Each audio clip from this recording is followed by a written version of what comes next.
Welcome to Slapshot Podcast, episode number 55. I'm your host, Christopher Morais. Thank you for being here. Thank you for hanging out. Welcome in. Grab a seat. What's your favorite beverage of choice, your snack of choice? Sit around the fire if you have one. And let's talk hockey for a little bit here. We're approaching the end of January, which means we are past the midway point of the NHL season where we start to figure out which teams are actually going to try and make a push for the playoffs and which ones are going to just fade into the sunset and hope that they get a better pick for Connor Bedard, because that's what all these teams are trying to do, right? There's no point finishing 9th, 10th, or 11th in your conference. Just finish last at that point. Improve your odds, right? Got a jam-packed show today.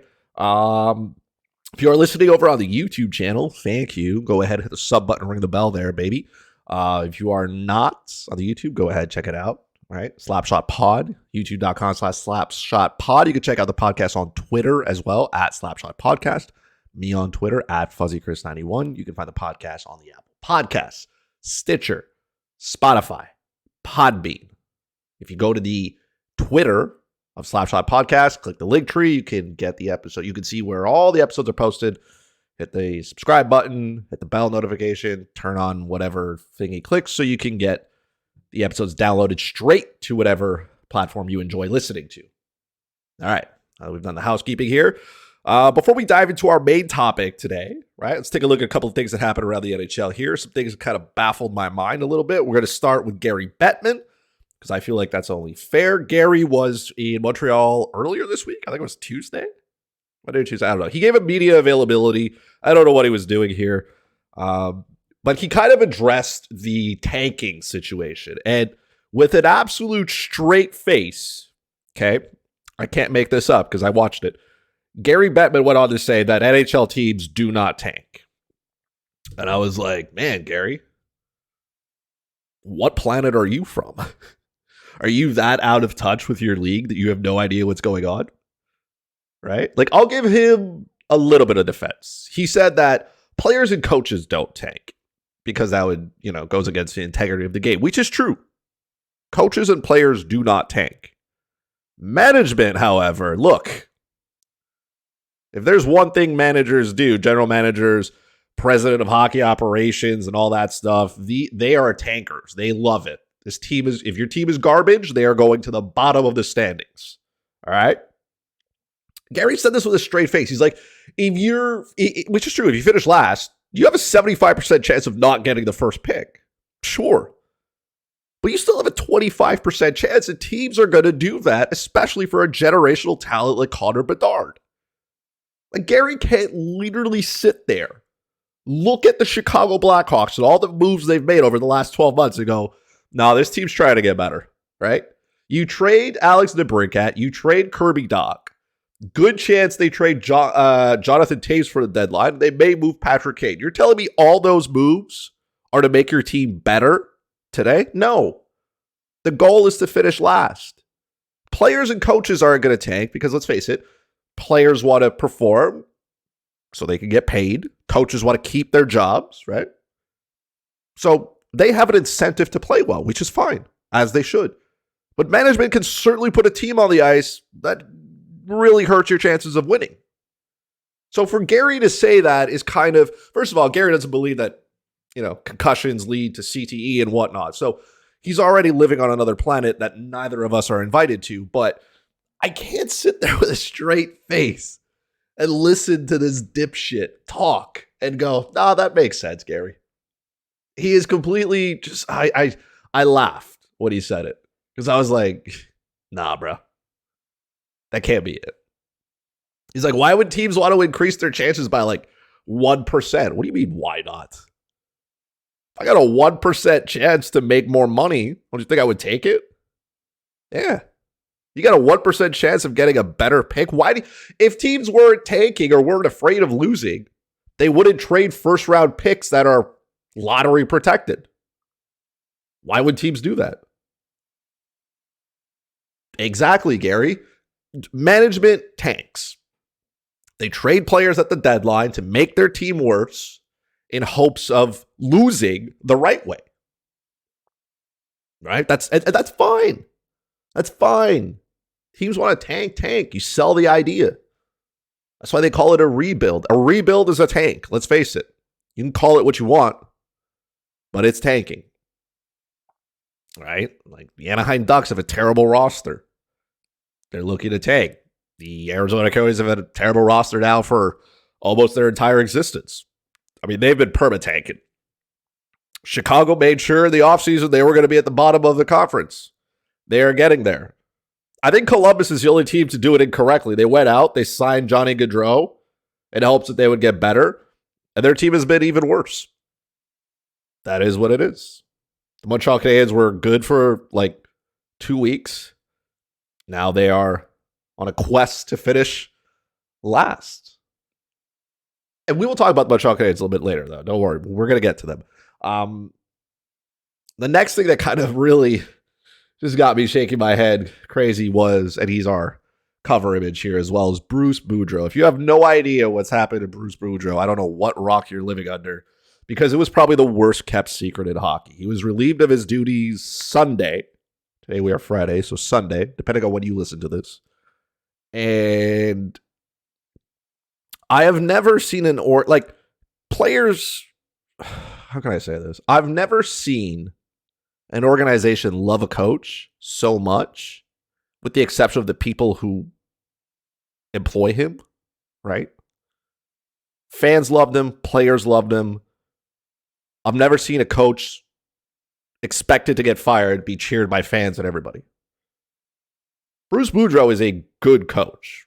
I'll say it. He's got his personality, but he's a good coach. He spent 22 years in the minors of all different sorts before he got his coaching opportunity with the Washington Capitals. 22 years. That is commitment. And the way the Vancouver Canucks handled this whole fiasco is just absolutely mind-boggling. If you could write a book about how to not go about hiring a new coach, take the Vancouver Canucks and do it. And Jimmy Rutherford spoke about it and said, hey, I mean, I was too honest and this and that, and other executives told me it was overblown. Buddy, Jimmy, here's the thing. There's always been speculation about coaches being fired and who's going to be hired next. I've never seen a situation where an insider will break that a coach is going to be fired, who his replacement is, and pretty much on what day it's going to happen. Like, we knew it was coming. He coached his last game Saturday. Man was almost in tears behind the bench, soaking it up. The players said goodbye. Everybody apparently was crying in the room because they knew he wasn't going to be there on Sunday or Monday. They knew that was the end. He had coached his last game. That's precise accuracy. That's not speculation. That's fact. If you speculate on something and it happens, it becomes fact. That's how that works. I don't know how the Vancouver Canucks can go that far off the deep end and kind of save themselves. This is a bad hockey team, by the way. The Vancouver Canucks are a bad hockey team. They have an incredibly high payroll, okay, which is problem number one. And Jimmy Rutherford said, well, they're not going to rebuild, they're going to retool, right? And I started laughing because if you're a Habs fan, you heard Marc Bergevin say that for the better part of his entire tenure here in Montreal. Some teams don't want to embrace the tank. And why should you? The Vancouver Canucks went out and they've acquired players to make their team better. They gave JT Miller a boatload of money. They traded for Oliver Ekman-Larsson in a deal that looks terrible now. They just gave Andrei Kuzmenko a little bit of money. This is a team that's spending money to retain players, and they have good players, but they're not very good. And this is not Bruce Boudreau's fault. He did the best that he could with the pylons that he had. And for it to go down this way, if I'm a player, you think I want to go to a circus team like Vancouver right now? Let's forget everything that's going on with Tanner Pearson's 5 million hand surgeries that he needs, because that's a whole other topic we can't get into. But you're a player and you're watching this develop. A team just give no care about another human being and how they're perceived. This is, again, I've never seen it. Also, poor Rick Tocchet. This man has to come in now to a dressing room where the players didn't want their coach to go. The fans clearly didn't like it. Everybody's against him. And you want him to have success? This man's starting 3 feet behind the line and you're asking him to win the race. That's a tough one for him to swallow. He's not going to come in here and make this team good overnight. But the way I look at it is Canucks management just didn't want to let go of Bruce Boudreau at the beginning of the year, even if they didn't think it was his guy. They kind of just gave him the chance to do what he did. But you sent him out there as he was getting close to the day where you were going to let him go and made him answer questions from the media about the team, about him. You saw his emotions about how he felt about it. And he was professional the entire time. He kept a straight face. He kept trying to make this about the players and how they could get better at everything. Kudos to him. He's going to find a job somewhere else because there's no shortage of teams that need a good coach. And I do believe that Bruce Boudreau is a good coach. Coaches get hired to be fired. We understand that. It's easier to fire a coach than it is to trade 5-6 players. So, coach usually gets the first one. But this is just something to watch. How this all went down. I feel bad for Bruce Boudreau. I feel bad for Rick Tocchet, all the players there, but I feel bad for the fans. And Jimmy Rutherford, he's been around the NHL a minute, so he knows how he should go about his business. This was not the way to do it, Jimmy. Not at all. There's a lot of hostility now in Vancouver, and it's going to be interesting to see how they go about their business. If I'm a player, Vancouver, in the free agency part of the year, you say, hey, man, you want to come here? No. Why would I want to go to a circus? Like, if I wanted to go to a bad team, I'm not going to go to Vancouver and freeze myself 4 or 5 months out of the year. I'll go play at Arizona or Anaheim where it's nice and hot and state taxes are low and nobody even knows I exist. Like, if you purely want to lose, that's what I would do. If money was the only thing you cared about, I'm not going to Vancouver. They're nowhere close to winning a Stanley Cup. Nowhere. This is a bad team. And Rick Tocchet's not going to fix it. And the whole management just looks like a lost, they look like a lost puppy. So shame on the Canucks, the entire organization, everybody in there. Just treat people with respect or be human. I know it's a business. I get that. But a little bit of decency every once in a while. Or at least keep your secrets secrets. You know what I mean? Teams are always like, oh, we won't say what player has an injury, upper body, lower body, blah, blah, blah, blah, blah. But we knew exactly when Bruce Boudreau was going to be terminated to the hour, basically. That's unfortunate. So shame on Gary Bettman for believing the earth is flat. And shame on the Vancouver Canucks for doing to Bruce Boudreau what they did. Now, staying in the topic of not good and bad hockey teams, Montreal Canadiens are a bad hockey team. They've got a little bit on a somewhat, they've won a couple of games here, or they've at least competed in some, right? Samuel Montembeault has been exceptional. Montreal's entire fourth line, if you watch that game against Detroit, Raphael Harvey-Pinard, Michael Pezzetta, right? Belzile, all three of those men are out here on a mission to make sure they never go back to Laval. And why would you go to Laval? If you don't know what Laval is, it's great. Keep it like that. Nobody wants to be there. So, again, when we're talking about teams trying to tank, it's not players and it's not coaches. And case in point, that Montreal fourth line, all those guys are borderline NHL players. So I'm not surprised that they're playing well. They have something to prove. They want to be here next year. So they got to show management that they can play. They can hold those third and fourth line roles down. They're not interested in whatever management is trying to do here. Kent Hughes trying to finish last or whatnot. They're not in the business of that. Those players need a job.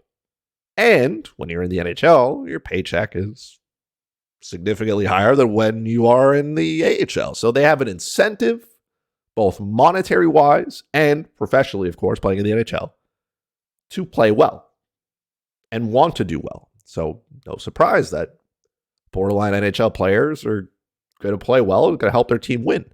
Now, Montreal Canadiens is still a bad team. They're still going to finish closer to the bottom. It is what it is. But let's take a look at this team from an in-depth perception here, and not perspective, that's the word I'm looking for, and how they go about this, okay? Because in my mind, first of all, the Montreal Canadiens have the second highest cap hit in the NHL. You can't spend that much money and be that bad. Like, that's not, those two don't go together. And this all starts to me with Cole Caulfield and his injury, right? Cole Caulfield's going to miss the rest of the season. He's going to undergo shoulder surgery. He came out and said, hey, I've dealt with the injury now for a few months. If it was up to me, I would keep playing. Management saw it differently. Here's another example, Gary, of tanking. Cole Caulfield could have played through the injury, said it. If it doesn't get worse, and if doctors say, hey, you're fine, keep going. His shoulders seemed to be causing him no issues because he was scoring goals in bunches. But it makes sense when you have nothing to play for, you're nowhere near a playoff spot. You take a player who's got, I think it was up to 26 goals, take him out of the lineup, get him healthy for next season. That's tanking, by the way, right? They're like, hey, we've got nothing left to play for. Take him and go him out. And there was a whole string of injuries, right? Jonathan Drouin is out for about 3 weeks. Joel Armia is out for about 3 weeks. Slafkovsky's out for 3 months. So his knee, because of a knee injury, he's probably done for the year. Jake Evans is out for 10 weeks-ish. That's about 3 months as well. So Jake Evans and Uri Slafkovsky, they're also done for the year. It just made sense for Montreal to blow this up. They didn't even have to. That's like, injuries are part of the sport. It's going to happen, but that's tanking by association, right? You take some good players out of your lineup, things are going to happen. Now, Montreal Canadiens need to get to the trade deadline and start moving players for picks or salary relief or whatever you need. Montreal's got to free up money.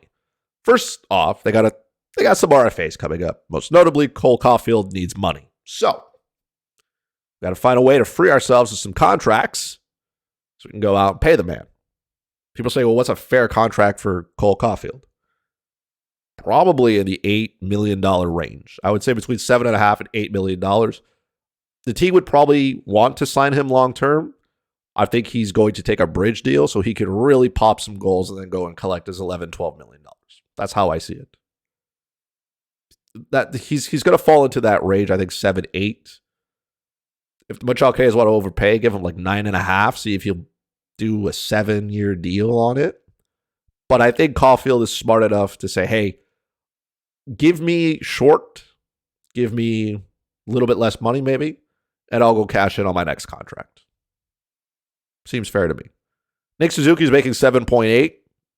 Goal scoring wise, Caulfield is a better goal scorer. He's not the same as Suzuki, of course, but goals are important in the NHL. Players who score them are coveted, and you want a bunch of them on your team.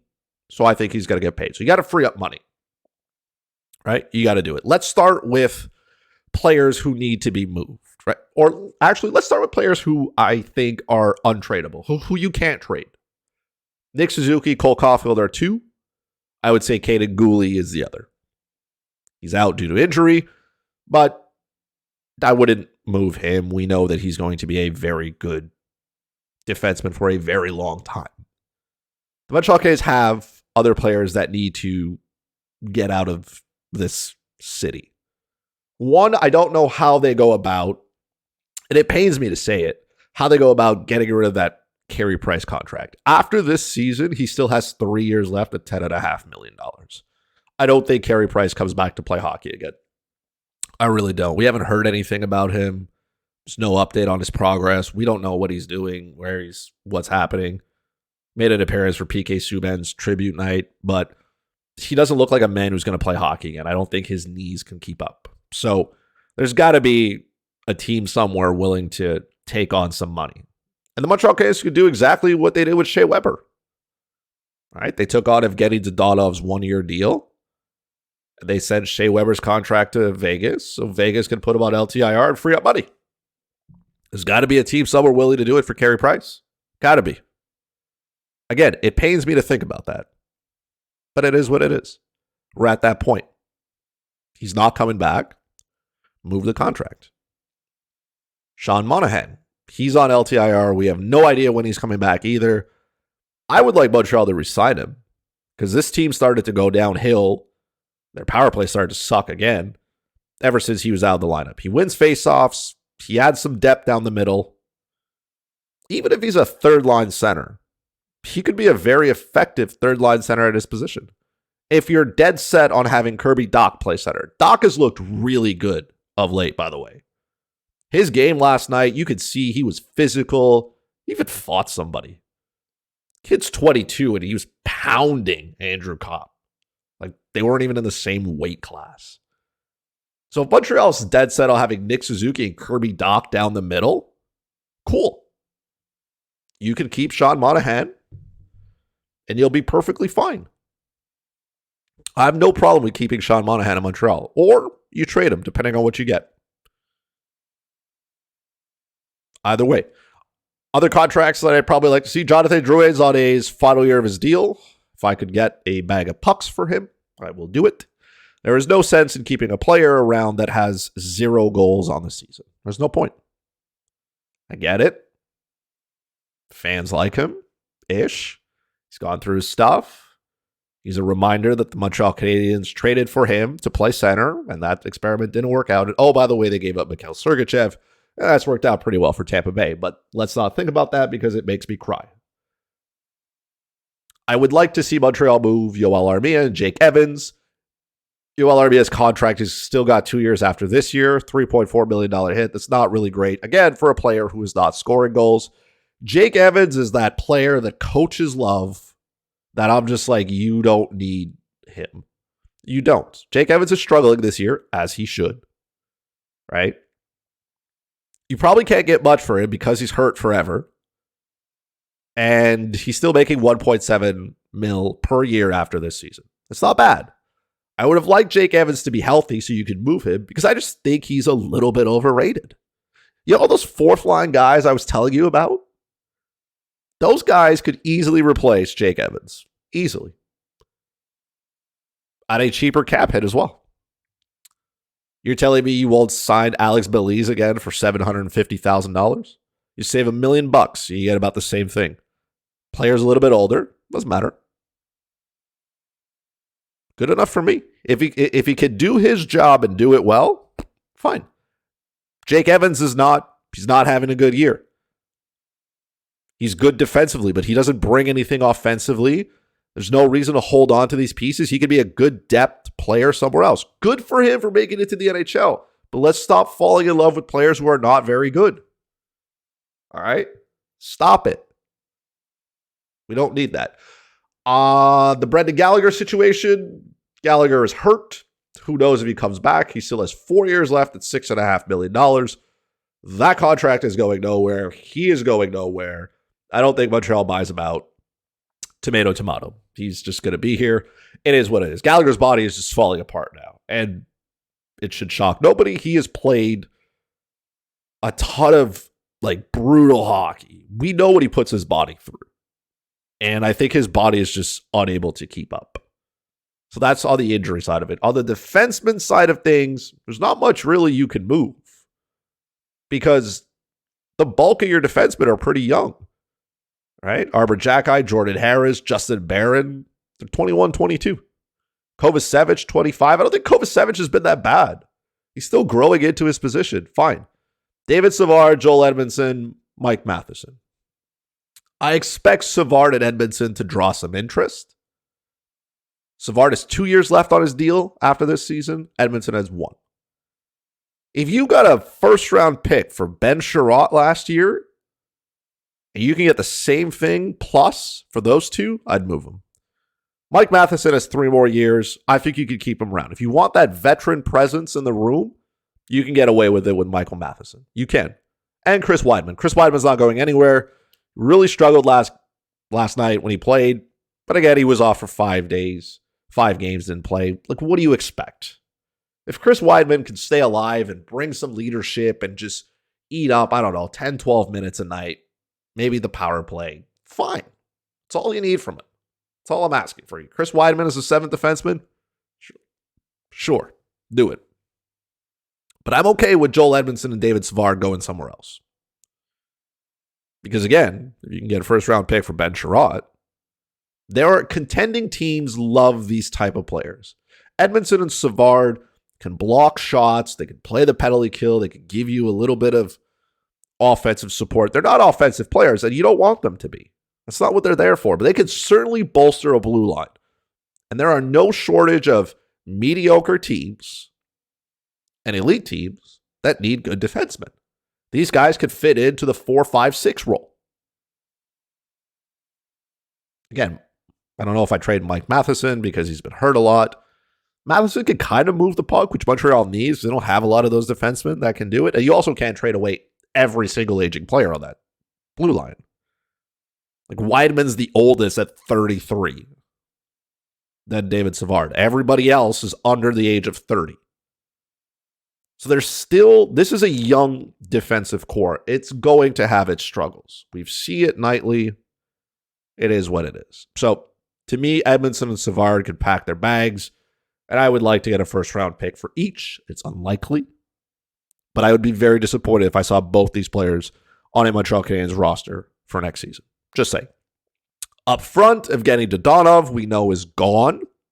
We don't have to think very hard about that. And the same thing, there's not that many players up front that we're going to trade. If you want to keep some veteran leadership, you can keep Josh Anderson. I think Josh Anderson has earned his $5.5 million. I think that's okay. I would like to see Mike Hoffman go, but he still has another year at 4.5, and I don't see many teams taking a chance on him. And I would like to see Christian Dvorak move, but he's got 2 more years at 4.5. Dvorak is a cheap version of Jake Evans. Dvorak is not a second-line center. He's barely a third-line center. He doesn't contribute much offensively. He's not in the power play spot. And if you keep Sean Monahan, where are you going to play Christian Dvorak? And I don't like the idea of moving Kirby Dach off the center position. I like Dach. I like Suzuki, Dach, and Monahan. And what? You're going to play Dvorak on the fourth line? Come on. Get rid of him. Hard because the contract, right? But hey, it is what it is. It is what it is. In an ideal world, Dodonov gone, Mike Hoffman gone, Dvorak gone. Let the kids play. Montreal has a ton of injuries, so who knows how they go about that. But again, there are guys who can play, fill out. If you start trading those players, you're making your team a whole lot worse. Guess what? Boom. You're going to tank by design. There are lots of guys who are coming up in the next few years who could do good things. Owen Beck, Joshua Waugh. We saw Joshua Waugh at the World Juniors center Connor Bedard. You telling me Joshua Waugh can't play a fourth-line role? Be just as productive as Jake Evans or Christian Dvorak at a fraction of the cost? What are you talking about? Say that with Owen Beck. He's young, so, I don't know. Philip Mesar, same thing. These guys are young. It might be tough for them. I get that. But Joshua Waugh looked really good. He's not going back to juniors. So there's more than enough here for me to love that I'm okay with moving those guys. You'll have a young team, and guess what? Next year you'll be just as bad or even worse. Fine. Keep finishing at the bottom of the barrel so you keep getting good picks. It's not rocket science. And last but not least, we're going to talk about the goaltending situation. Because I had a friend bring this up a couple weeks back. Like, what happens? Well, the question was, who would you start, right? In the second half of the season more often, Jake Allen or Sam Montembeault? And I said Montembeault. This was before he went on his run. But that point proves even truer now. A lot of people forget, Samuel Montembeault's 26. Like, he's in the prime of his career, I would say now. And it's extremely hard for goalies to develop. Some of them do it immediately. Some of them take a long time. Montembeault might just be a late bloomer here. I know they gave Jake Allen some money. His new contract kicks in next year. And Jake Allen is a great teammate. I've never heard anybody say anything bad about him. Jake Allen knows that he is not going to be here the next time the Montreal Canadiens lift a Stanley Cup. He is the placeholder for the next one, whoever that may be. Would I trade Jake Allen? Only if he wanted to. I'd go up to Jake and have a true conversation with him. If I'm management, I say, hey, Jake, I know we gave you some money. I know you like Montreal, all that stuff. If you want to be here, fine. But we may give Montembeault more starts. So we want to see what he can do. See if he's the goalie of the future for this team or if we need to go out and find another one. And if you don't want to do that, then we could accommodate you and try to trade you somewhere else. What would you like to do? That's it. Straight up. I would ask Jake Allen, what does he want to do? Do you want to be here with your family in Montreal? Cool. You may not play as much, but if that's what you want to do, that's what you want to do. Or we trade you somewhere else, maybe to a contending team that needs some help in goal. And there are no shortage of teams that need to bolster their goaltending. Really good teams. I'm not saying it comes to fruition, but just a couple of teams that I think need a goalie, right? As good as the Carolina Hurricanes have been, Freddie Anderson's hurt again. Who knows how long that is? Jake Allen could come in and solidify that second goal. I know they have that kid. I can't say his name. It's so hard. He's in the AHL. Maybe you want, like, if you want to roll with that in the playoffs, sure. You could also go out and get Jake Allen, experienced goalie. That could help. Edmonton needs a goalie. I know they have a goalie situation, but that's a them problem to figure out. They could probably use a little bit of Jake Allen to help solidify that position with Stuart Skinner or Jack Campbell or whoever else they want to keep there. Nothing wrong with that. Right? Why not go ahead and do that? Unlikely the Toronto Maple Leafs take a stab there because they don't have any money. Their goaltending situation is not going to get better. It is what it is. But there are teams that can use Colorado. I'll throw Colorado in there. Pavel Francouz has been okay, but like we saw how good Colorado was with Darcy Kemper. I think Alexander Georgiev has been good. Jake Allen is the veteran who can back up and is better than Francouz in my mind. So that could work out pretty well, right? Teams that are making a run for it, the Florida Panthers, I don't think they go out and get a goalie, even though Bobrovsky and Knight are hurt. I wouldn't want, if I'm Montreal, I wouldn't want to trade with them either. I don't want to make them better. I want to make sure they continue to lose and plummet to the bottom of the standings because that gives us another odd at getting the first overall pick. But again, there are lots, and a lot of teams will come up here as we get closer to the deadline. And I think Montembeault has at least earned the opportunity to be here full-time as the goalie who starts. I think he's earned it. He has played well. Is he going to have games where he's going to suck? Yeah. This is just part of what it is. But there's no sense in holding on to Jake Allen. A, if he doesn't want to be here, and B, if you're not going to play him. He didn't sign more money so he can sit on the bench. Montembeault's he's making $1 million this year, $1 million next year. If he continues to play well, he's probably earned his $4 or $5 million. If you think that's a lot, hey, that is what it is. If you can snag him at 3.5 for maybe another 2-3 years, that'd be pretty good. But again, what do you do with Jake Allen? I would trade him, but only if he wants to. If he wants to sit here and have like a 60-40 split where he's the 40-ish and he's on a bad team that's only going to get worse, it's fine, man. If that's what you want. I think Jake Allen has done enough to earn that conversation and say, hey, you know what? I want to be part of the rebuild, the process. He's got a Stanley Cup, so. But like, why would you want to win a second one? Of course. You know? I don't know. Like, oh, Calgary. Calgary could probably use a goalie. Not that Dan Vladard's bad. Jacob Markstrom's having an off year, but I don't know. Maybe solidify that position. Just throwing ideas out here. I don't know. Anyways, I'll let somebody else. There are teams out there that need goalies. Montreal has one. Jake Allen is a good goalie who plays on a bad team. He can give you above average backup goalie numbers. So, trade him. But only if he wants to leave. If he wants to be part of the process, hey man, cap tip to you. But to me, Samuel Montembeault is I'm not going to say the goalie of the future, but he's like your starting goalie next season. Or moving forward. I want to see what he can do on a full workload of a starting goalie on a bad hockey team. Like, he's been a little bit inconsistent.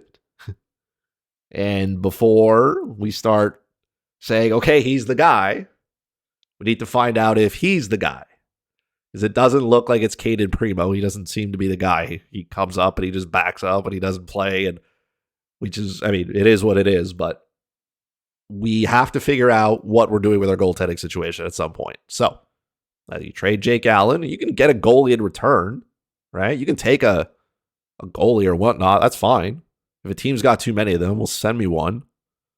Like, would I take Jack Campbell? I would try not to. But if you want to come to Montreal and sit on the bench a lot and be overpaid, I mean, hey, it is what it is. Montreal could, that way maybe they could get a pick as well from Edmonton. Say, hey, you want me to eat this salary? All right, but you got to make it sweet.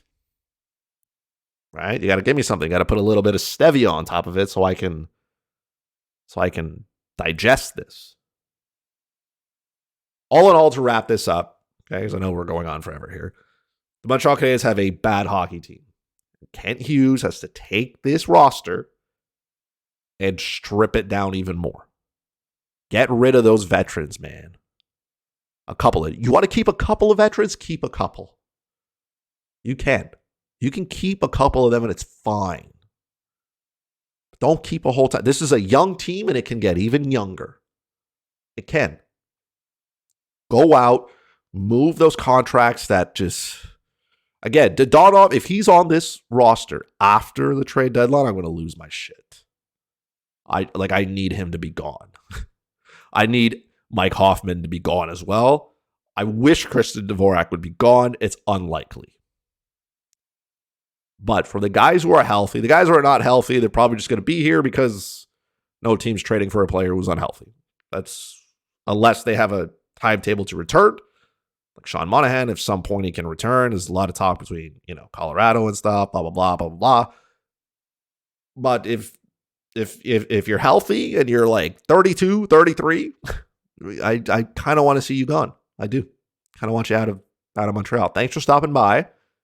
Here's your bags. Get lost. All right? That's how I feel about the Montreal Canadiens, and that brings us to the end of this episode. As always, thank you so much for listening. Thanks so much for hanging out with me. If you're over on the YouTube, make sure you hit the subscribe button, ring the bell, drop a like. While you are there, thank you very much. I know you're doing it right now. Drop a like anywhere you listen to this podcast. Stitcher, Spotify, Podbean, Apple Podcasts, wherever you listen to. Follow, like, share with a friend. I hope you've enjoyed your car ride. If you're one of those people who have to drive to work, maybe you're listening to it while you're making breakfast. I don't know. Thank you for tuning in. I appreciate you all very, very much. And we will talk to each other again soon.